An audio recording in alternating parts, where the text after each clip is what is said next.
बिस्मिल्लाहिर्रहमानिर्रहीम अस्सलाम वालेकुम। मौजूद नाज़रीन, अमेरिका की रियासत नेवाडा को दुनिया की सबसे पुरस्कार तरीन जगह का नाम दिया गया है क्योंकि इस रियासत में अमेरिकन मिलिट्री का खुफिया अड्डा एरिया 51 मौजूद है। कॉन्स्पिरेसी थ्योरिस्ट का मानना है कि एरिया 51 में खला से आए हुए UFOs को स्टोर किया जाता है और इनकी जांच पड़ताल की जाती है।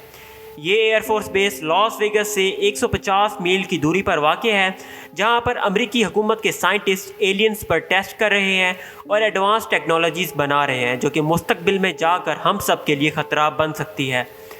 UFOs को पूरी दुनिया में देखा गया है, यहाँ तक कि एक हफ़्ता पहले पाकिस्तान में भी उड़न तश्तरी यानी कि UFO को देखा गया था और इस उड़न तश्तरी को PIA के 2 पायलट्स ने देखा और इसे कैमरे की आंख में महफूज कर लिया।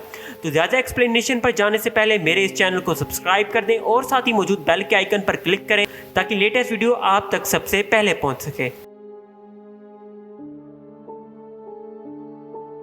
नाजरीन ग्रामी, एरिया 51 के एक ऑफिसर जो कि अब रिटायर हो चुके हैं, उनका नाम बॉब लेजर था। उन्होंने ये दावा किया है कि जब मैं ड्यूटी पर था तो कुछ साइंटिस्ट ने मुझे एरिया 51 में मौजूद एलियंस की लाशें दिखाईं और इनकी जांच पड़ताल भी करवाई।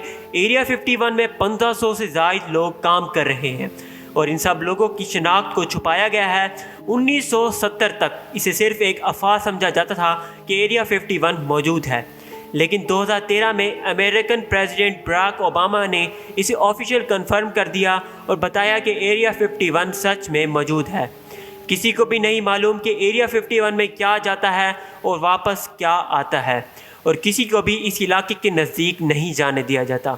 एरिया 51 के चारों तरफ बिजली की तारें लगाई गई हैं जिनमें 420 वोल्ट का करंट गुजरता है और इन तारों को हाथ लगाने से कोई भी शख्स राख बन सकता है। इसी वजह से लोगों में कई कंस्पिरेसी थ्योरीज निकलकर सामने आ रही हैं। कुछ लोगों का मानना है कि अमेरिकन गवर्नमेंट एलियंस पर एक्सपेरिमेंट कर रही है। कुछ लोगों का मानना है कि यहाँ पर खुफिया किस्म के वेपन्स बनाए जा रहे हैं जो कि हमारी दुनिया को तबाह करने के लिए इस्तेमाल किए जाएंगे, या फिर बहुत ही जल्द एक न्यूक्लियर जंग शुरू होने वाली है जो कि हमारी पूरी कायनात को ख़तरे में डाल सकती है। कुछ खुफिया रिपोर्ट्स के मुताबिक अगले 3 या 4 सदियों तक खलाई मखलूक के साथ हमारी जंग होने जा रही है। इसीलिए एरिया 51 में सब तैयारियां की जा रही हैं ताकि हमारी ज़मीन को महफूज किया जा सके।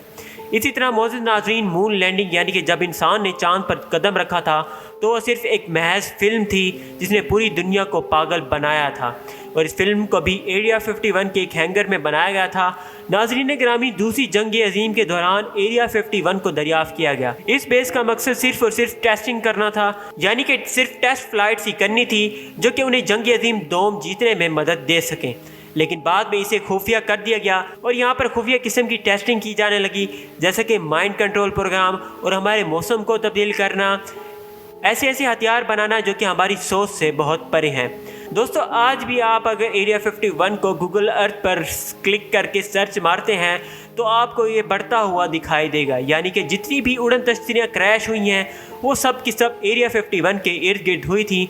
इसीलिए अमेरिकन गवर्नमेंट ने एरिया 51 के इलाके को बढ़ा दिया है। दोस्तों, एरिया 51 में खलाई मखलूक पर तजर्बात हो रहे हैं या फिर नहीं, या फिर कोई खुफिया टेक्नोलॉजी बनाई जा रही है, इसके बारे में तो सिर्फ अल्लाह तबारक व तआला ही बेहतर जानते हैं। मौजूद नाजरीन, वीडियो पसंद आए तो इस वीडियो को लाइक कर दें, कमेंट कर दें और इस वीडियो को ज़्यादा से ज़्यादा शेयर करें ताकि ये वीडियो आपके फ्रेंड्स और फैमिली मेम्बर्स तक लाजमी पहुंच सके और उन्हें भी अमेरिकन गवर्नमेंट के इस खुफिया अड्डे के बारे में ज़्यादा से ज़्यादा मालूमात मिल सके। तो मैं मिलूँगा आपसे नेक्स्ट वीडियो में, तब तक के लिए मुझे इजाज़त दीजिए। अल्लाह हाफिज़।